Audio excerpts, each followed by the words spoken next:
Hi hello ನಮಸ್ತೆ friends. ಎಲ್ಲಾರು ಹೇಗಿದ್ದೀರಿ? ಆರಾಮಾಗಿದ್ರೆ ನಾನು ಕೂಡ ಆರಾಮಾಗಿದ್ದೀನಿ. ಇವತ್ತು ನಾನು ಸೂಪರ್ ಅಂತ ಒಂದು ನಾಟಿ ಸ್ಟೈಲ್ ಅಲ್ಲಿ ಮಟನ್ ಸಾಂಬಾರ್ ಮಾಡೋದನ್ನ ತೋರಿಸ್ತಾ ಇದ್ದೀನಿ, ಬನ್ನಿ ನೋಡೋಣ. ನೋಡಿ, ಮೊದಲಿಗೆ ಒಂದು ಕುಕ್ಕರ್ನ ಕಾಯೋದಕ್ಕೆ ಇಟ್ಕೊಂಡಿದ್ದೀನಿ. ಅದಕ್ಕೆ ಎಣ್ಣೆ ಹಾಕೊಳ್ಳೋಣ. ಇದಕ್ಕೊಂದು 3 ಸ್ಪೂನ್ ಅಷ್ಟು ಎಣ್ಣೆ ಆದ್ರೆ ಸಾಕಾಗುತ್ತೆ. ನೋಡಿ, ನೀವು ಎಣ್ಣೆ ಸ್ವಲ್ಪ ಕಡಿಮೆ ಪ್ರಮಾಣದಲ್ಲಿ ಕೂಡ 2 ಸ್ಪೂನ್ ಎಲ್ಲ ಆದ್ರೂ ತಗೋಬಹುದು. ನೀವು ಕಡಿಮೆ ತಿನ್ನೋದಾದ್ರೆ ಸ್ವಲ್ಪ ಕಡಿಮೆ ಹಾಕೊಳ್ಳಿ. ಇದು ಎಣ್ಣೆ ಕಾದ ನಂತರ ಮಟನ್ ನಾನು ಕ್ಲೀನ್ ಆಗಿ ತೊಳೆದು ಇಟ್ಕೊಂಡಿದ್ದೀನಿ, ಅದನ್ನ ಇದಕ್ಕೆ ಹಾಕೊಳ್ಳೋಣ. ನೋಡಿ, ಎಲ್ಲ ಮಟನ್ ಅನ್ನು ಇದಕ್ಕೆ ಹಾಕೋಬೇಕು.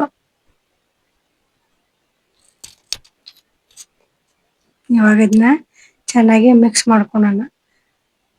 ನೋಡಿ, ಎಣ್ಣೆಯಲ್ಲಿ ಮಟನ್ ಚೆನ್ನಾಗಿ ಮಿಕ್ಸ್ ಆಗಬೇಕು. ಈ ತರ ಎಲ್ಲ ನೀಟಾಗಿ ಇದನ್ನ ಮಿಕ್ಸ್ ಮಾಡ್ಕೋಬೇಕು.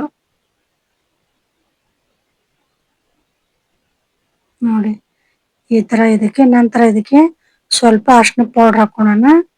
ಅದಾದ ನಂತರ ಇದಕ್ಕೆ ಸ್ವಲ್ಪ ಉಪ್ಪು ಹಾಕೊಂತೀನಿ. ಈ ಚಿಕ್ಕ ಸ್ಪೂನ್ ಅಲ್ಲಿ 1 ಸ್ಪೂನ್ ಅಷ್ಟು ಉಪ್ಪು ಹಾಕೊಂಡಿದ್ದೀನಿ. ಜಾಸ್ತಿ ಹಾಕೊಳೋದು ಬೇಡ. ಒಂದು ನೀವು ದೊಡ್ಡ ಸ್ಪೂನ್ ಇದ್ರೆ ಸ್ವಲ್ಪ ಉಪ್ಪು ಹಾಕೊಳ್ಳಿ. ನೋಡಿ, ಅದು ಚಿಕ್ಕ ಸ್ಪೂನ್ ಅಲ್ಲಿ ನಾವು 1 ಸ್ಪೂನ್ ಅಷ್ಟು ಉಪ್ಪು ಹಾಕೊಂಡಿದ್ದೀನಿ. ಇವಾಗಲೇ ಇದಕ್ಕೆ ಉಪ್ಪು ಹಾಕೊಂಡು ಬೇಯಿಸ್ಕೊಂಡ್ರೆ ಮಟನ್ ಎಲ್ಲ ಉಪ್ಪು ಎಲ್ಲ ಹಿಡ್ಕೊಂಡು ಟೇಸ್ಟ್ ಚೆನ್ನಾಗಿರುತ್ತೆ. ಅದಕ್ಕೆ ಇವಾಗಲೇ ಅದಕ್ಕೆ ಸ್ವಲ್ಪ ಉಪ್ಪು ಹಾಕೊಂಡಿದ್ದೀನಿ. ಇದನ್ನೆಲ್ಲ ಚೆನ್ನಾಗಿ ಮಟನ್ಗೆ ಉಪ್ಪು ಅರಿಶಿನ ಎಲ್ಲ ಅಂಟ್ಕೊಂಡಾಗಿ ಚೆನ್ನಾಗಿ ಮಿಕ್ಸ್ ಮಾಡ್ಕೋಬೇಕು. ಇವಾಗ ಇದರ ಮುಚ್ಚೋಣ. ನೋಡಿ, ಇದ್ರ ಮುಚ್ಚಿ 4 ವಿಷಲ್ ಬರೋವರೆಗೆ ಇದನ್ನ ಕೂಗಿಸ್ಕೊಂಡ್ ಬರ್ತೀನಿ. ಈ ಎಳೆ ಮಟನ್ ಆದ್ರೆ 4 ವಿಷಲ್ಗೆ ಬೆಂದ್ಬಿಡುತ್ತೆ. ಸ್ವಲ್ಪ ಬಲ್ತಿದ್ದಾದ್ರೆ 1 5 ಅಥವಾ 6 ಕೂಗಿಸ್ಕೋಬೇಕಾಗುತ್ತೇನೋ.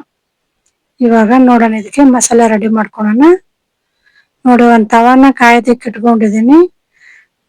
ಇದಕ್ಕೆ ನೀವು ಬಾಂಡ್ಲೆಲ್ಲ ಕೂಡ ಮಾಡ್ಕೋಬಹುದು. ನಮ್ ಕಡೆ ಆದಷ್ಟು ಉತ್ತರ ಕರ್ನಾಟಕ ಕಡೆ ಈ ತರ ತವಾದಲ್ಲಿ ಫ್ರೈ ಮಾಡ್ಕೊಂಡು ಜಾಸ್ತಿ.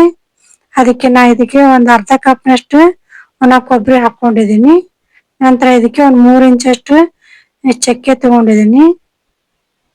ನಂತರ ಇದಕ್ಕೆ 2 ಲವಂಗ, 2 ಏಲಕ್ಕಿ, ಒಂದು 5 ಇದ್ರ 6 ಲವಂಗ ತಗೊಂಡಿದ್ದೀನಿ. ಇದಾದ ನಂತರ ಇದಕ್ಕೆ ಧನಿಯಾ ಕಾಳು 1 ಸ್ಪೂನ್ ಅಷ್ಟು, ದೊಡ್ಡ ಸ್ಪೂನ್ ಇದು, ದೊಡ್ಡ ಸ್ಪೂನ್ ಅಲ್ಲಿ 1.5 ಸ್ಪೂನ್ ಅಷ್ಟು ಧನಿಯಾ ಕಾಳು ತಗೊಂಡಿದ್ದೀನಿ. ಮಟನ್ಗೆ ಧನಿಯಾ ಕಾಳು ಸ್ವಲ್ಪ ಜಾಸ್ತಿ ಹಾಕೊಂಡ್ರೆ ಟೇಸ್ಟ್ ಚೆನ್ನಾಗಿರುತ್ತೆ. ಇದನ್ನೆಲ್ಲ ಚೆನ್ನಾಗಿ ಮಿಕ್ಸ್ ಮಾಡ್ಕೊಳ್ಳೋಣ. ಇದನ್ನೆಲ್ಲ ಚೆನ್ನಾಗಿ ಫ್ರೈ ಆದ್ರೆ ಚೆನ್ನಾಗಿ ಘಮ ಕೂಡ ಚೆನ್ನಾಗಿ ಫ್ರೈ ಆದ್ರೆ ನೀಟಾಗಿ ಫ್ರೈ ಮಾಡ್ಕೋಬೇಕು. ಇದನ್ನ ನೋಡಿ, ಇಷ್ಟು ಫ್ರೈ ಆದ್ರೆ ಸಾಕಾಗುತ್ತೆ. ನೋಡಿ, ಕಲರ್ ಎಲ್ಲ ಈ ತರ ಬಂದಿದೆ. ಇಷ್ಟು ಫ್ರೈ ಮಾಡ್ಕೊಂಡ್ರೆ ಸಾಕು. ಇದನ್ನ ಮಿಕ್ಸಿ ಜಾರ್ಗೆ ತಕೊಂಡಿದ್ದೀನಿ. ನಂತರ ಇದೇ ತವಾದಲ್ಲಿ ಒಂದಿಷ್ಟು ಜವಾರಿ ಬೆಳ್ಳುಳ್ಳಿ ತಗೊಂಡಿದ್ದೀನಿ.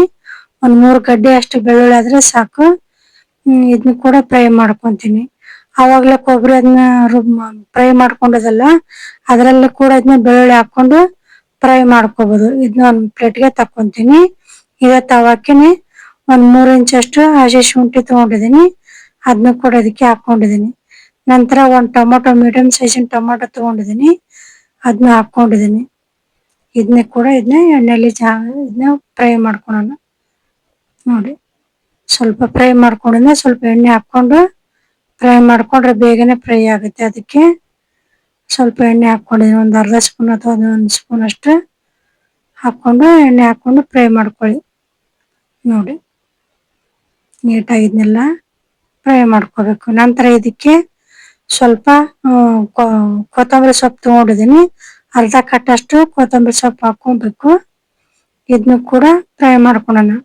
ನೀವು ನೋಡ್ತಿರ್ಬೋದು, ನಾನು ಎಳೆ ಕಡ್ಡಿ ಸಮೇತನೇ ಈ ತರ ರುಬ್ಬು ಅಂತ ಇದ್ದಾಗ ನಾನು ಆದಷ್ಟು ಎಳೆ ಕಡ್ಡಿ ಇರೋಂಥ ಕೊತ್ತಂಬರಿ ತಗೊಂತೀನಿ. ನೋಡಿ, ಇದನ್ನೆಲ್ಲ ನೀಟಾಗಿ ಚೆನ್ನಾಗಿ ಫ್ರೈ ಮಾಡ್ಕೋಬೇಕು. ಇವನ್ನೆಲ್ಲ ಚೆನ್ನಾಗಿ ಫ್ರೈ ಮಾಡ್ಕೊಂಡ್ರೆ ಮಟನ್ ಕೂಡ ಸೂಪರ್ ಆಗಿರುತ್ತೆ. ಮಟನ್ ಸಾಂಬಾರು ಚೆನ್ನಾಗಿರುತ್ತೆ. ಇದನ್ನೆಲ್ಲ ನೀಟಾಗಿ ಎಲ್ಲಾನು ಚೆನ್ನಾಗಿ ಫ್ರೈ ಮಾಡ್ಕೋಬೇಕು. ನೋಡಿ, ಟೊಮೊಟೊ ಅದನ್ನೆಲ್ಲನು ನೀಟಾಗಿ ಫ್ರೈ ಮಾಡ್ಕೋಬೇಕು. ಇದನ್ನು ಕೂಡ ಒಂದು ಮಿಕ್ಸಿ ಜಾರಲ್ಲಿ ಆವಾಗಲೇ ಅದನ್ನ ಕೊಬ್ಬರಿ ಅದನ್ನ ಹಾಕೊಂಡಿದ್ರೆ ಅದರಲ್ಲೇ ಇದನ್ನ ಹಾಕೊಂಡು ರುಬ್ಕೊಂಡ್ ಬರ್ತೀನಿ. ನೋಡಿ, ಇವಾಗ ಅದನ್ನೆಲ್ಲನು ಮಸಾಲಾನ ರುಬ್ಕೊಂಡ್ ಬಂದಿದ್ದೀನಿ. ನೋಡಿ ಇಷ್ಟು ಎಲ್ಲ ನೈಸಾಗಿ ಇಷ್ಟು ಈ ತರ ರೋ ಸಣ್ಣಗೆ ರುಬ್ಕೊಂಡ್ರೆ ಸಾಕು. ಮಟನ್ ಬೆಂದಿದೆ ಇಲ್ಲ ಅಂತ ಚೆಕ್ ಮಾಡ್ಕೊಳ್ಳೋಣ ಬನ್ನಿ. ನೋಡಿ ಕುಕ್ಕರ್ ಆಫ್ ಮಾಡಿಂದ ಸ್ವಲ್ಪ ಹೊತ್ತು ಬಿಟ್ಟು ವಿಷಲ್ ತೆಗೆದು ಓಪನ್ ಮಾಡ್ಕೊಳ್ಳಿ. ನೋಡಿ ಮಟನ್ ಬೆಂದಿದೆ ಇಲ್ಲ ಅಂತ ಒಂದ್ಸರಿ ಚೆಕ್ ಮಾಡ್ಕೊಳ್ಳಿ. ಈಗ ಇದನ್ನ ಒಂದ್ಸರಿ ಎಲ್ಲಾನು ಮಿಕ್ಸ್ ಮಾಡ್ಕೊಳ್ಳೋಣ. ಇದೊಂದ್ಸರಿ ಸ್ವಲ್ಪ ಮಿಕ್ಸ್ ಮಾಡ್ಕೊಂಡ್ರೆ ಚೆನ್ನಾಗಿರುತ್ತೆ. ಇವಾಗ ಇದಕ್ಕೆ ಖಾರದ ಪೌಡರ್ ಹಾಕೊಂತೀನಿ. ನೀವು ಖಾರ ಎಷ್ಟು ತಿಂತೀರ ನೋಡ್ಕೊಂಡು ಖಾರ ಹಾಕೊಳ್ಳಿ. ನಾನು 3 ಸ್ಪೂನ್ ಅಷ್ಟು ಖಾರ ಹಾಕೊಂಡಿದ್ದೀನಿ. ಇವಾಗ್ಲೇನೆ ಇದಕ್ಕೆ ಎಣ್ಣೆಲಿ ಇದ್ದಾಗನೆ ಖಾರದ ಪೌಡರ್ ಹಾಕೊಂಡ್ರೆ ಕಲರ್ ಕೂಡ ಸೂಪರ್ ಆಗಿರುತ್ತೆ. ಮತ್ತೆ ಸಾಂಬಾರು ಕೂಡ ಟೇಸ್ಟ್ ಕೂಡ ಚೆನ್ನಾಗಿರುತ್ತೆ. ನೀರ್ ಹಾಕಿಂದಾಗ ಖಾರ ಪೌಡರ್ ಹಾಕೊಂಡ್ರೆ ಖಾರದ ಪೌಡರ್ ಹಾಕೊಂಡ್ರೆ ಅಷ್ಟೊಂದು ಚೆನ್ನಾಗಿರೋದಿಲ್ಲ ಟೇಸ್ಟ್. ಇವಾಗ ಹಾಕೊಂಡ್ರೆ ಟೇಸ್ಟ್ ಚೆನ್ನಾಗಿರುತ್ತೆ, ಕಲರ್ನು ಸೂಪರ್ ಆಗಿ ಬರುತ್ತೆ. ಇದೆಲ್ಲ ಸ್ವಲ್ಪ ಹೊತ್ತು ಒಂದು 2 ನಿಮಿಷ ಇದನ್ನ ಬೇಯಿಸ್ಕೊಂಡಿನಿ. ಬೇಯಿಸ್ಕೊಂಡಾಗ ಒಂದ್ ಸೈಡ್ಗೆ ನೀರ್ ಕಾಯೋದಕ್ಕೆ ಇಟ್ಕೊಂಡಿದ್ದೆ, ಅದನ್ನ ಇದಕ್ಕೆ ಹಾಕೊಂತೀನಿ. ಈ ಮಟನ್ಗೆ ಈ ತರ ಮಾಡಿದಾಗ ಬಿಸಿನೀರ್ ಹಾಕೊಂಡ್ರೆ ಚೆನ್ನಾಗಿರುತ್ತೆ. ನೀವು ತಣ್ಣೀರ್ ಹಾಕೊಂಡ್ರೆ ಮಟನ್ ಒಂಥರ ಗಟ್ಟಿಯಾಗಿ ಆಗ್ಬಿಡುತ್ತೆ. ಅದಕ್ಕೆ ಸ್ವಲ್ಪ ನೀರು ಬಿಸಿ ಮಾಡ್ಕೊಂಡು ಹಾಕೊಳ್ಳಿ, ಚೆನ್ನಾಗಿರುತ್ತೆ. ನೀವೆಷ್ಟು ಸಾಂಬಾರು ಮಾಡ್ಕೊಂತೀರೋ ನೋಡ್ಕೊಂಡು ನೀರ್ ಹಾಕೊಳ್ಳಿ. ನೋಡಿ ನಾ ಎಷ್ಟು ಸಾಂಬಾರು ಮಾಡ್ಕೊಂತೀನಿ ಹಾಕೊಂಡಿದ ನೀರ್ನೆಲ್ಲನ ಇವಾಗ ಇದನ್ನೊಂದ್ಸಾರಿ ಮಿಕ್ಸ್ ಮಾಡ್ಕೊಳ್ಳೋಣ. ಇದನ್ನೆಲ್ಲ ಖಾರ ಎಲ್ಲ ಇರ್ತಲ್ವ ಒಂದ್ ಕಡೆ ಕೂತಿರ್ಬಾರ್ದಲ್ಲ, ಅದಕ್ಕೆ ಸ್ವಲ್ಪ ಮಿಕ್ಸ್ ಮಾಡ್ಕೊಂಡ್ರೆ ಚೆನ್ನಾಗಿರುತ್ತೆ. ಇವಾಗ ಇದ್ರ ಮುಚ್ಚೋಣ. ಒಂದು ಕುದಿಲಿ, ಇದು ಸ್ವಲ್ಪ ಕುದ್ರೆ ಚೆನ್ನಾಗಿರುತ್ತೆ. ವಿಷಲ್ ಹಾಕಿದ್ರೆ ಬೇಗ ಕುದಿಯುತ್ತೆ, ಅದಕ್ಕೆ ವಿಷಲ್ ಹಾಕಿ ಬೇಗ ಕುದಿಸ್ಕೊಂಡ್ ಬಂದಿದ್ದೀನಿ.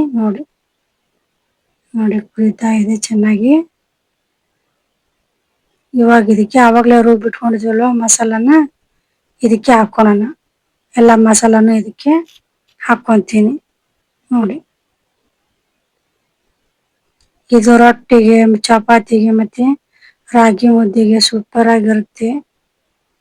ಇವಾಗ ಇದಕ್ಕೆ ಉಪ್ಪು ಹಾಕೊಂಡ್ಬಿಡೋಣ. ನೋಡಿ ಆವಾಗ್ಲೇ ಸ್ವಲ್ಪ ಉಪ್ಪು ಹಾಕೊಂಡಿದ್ವಿ, ಇವಾಗ ಒಂದ್ ಅರ್ಧ ಸ್ಪೂನ್ ಅಷ್ಟು ಉಪ್ಪು ಹಾಕೊಂಡಿದೀನಿ. ಉಪ್ಪನ್ನ ಆದಷ್ಟು ಕಡಿಮೆನೆ ಹಾಕೊಳ್ಳಿ. ಬೇಕಿದ್ರೆ ಇದೆಲ್ಲ ಸಾಂಬಾರ ಎಲ್ಲ ಆಗಿಂದ ಟೇಸ್ಟ್ ನೋಡ್ಕೊಂಡು ಇನ್ನೊಂದ್ ಸ್ವಲ್ಪ ಹಾಕೋಬಹುದು. ಮತ್ ಜಾಸ್ತಿ ಆದ್ರೆ ತಿನ್ನೋದಕ್ಕೆ ಆಗೋದಿಲ್ಲ, ಅದಕ್ಕೆ ಆದಷ್ಟು ಕಡಿಮೆ ಹಾಕೊಂಡು ಮಾಡ್ಕೊಳ್ಳಿ. ನಂತರ ಇದಕ್ಕೆ ಕಟ್ ಮಾಡಿ ಇಟ್ಕೊಂಡ್ರಂತ ಕೊತ್ತಂಬರಿ ಸೊಪ್ಪು ಹಾಕೊಂಡು ಸ್ವಲ್ಪ ಹೊತ್ತು ಬೇಯಿಸ್ಕೊಂಡ್ರೆ ಆತು. ಕೊಬ್ಬರಿ ಅದನ್ನೆಲ್ಲ ಹಾಕಿಂದಾಗ ಸ್ವಲ್ಪ ಹೊತ್ತು ಬೇಯಿಸ್ಕೊಂಡು 2 ನಿಮಿಷ ಬೇಯಿಸ್ಕೊಂಡು ತಗೊಳ್ಳಿ. ಇವಾಗ ಅದನ್ನ ಒಂದ್ ಬಟ್ಲಿಗೆ ಹಾಕೊಂಡಿದೀನಿ. ನೋಡಿ ಎಲ್ಲ ಬೆಂದಿದ್ದಾಗ ಒಂದ್ ಬಟ್ಲಿಗೆ ಹಾಕೊಂಡಿದೀನಿ. ಚೆನ್ನಾಗಿರುತ್ತೆ, ನೀವು ಕೂಡ ಟ್ರೈ ಮಾಡಿ.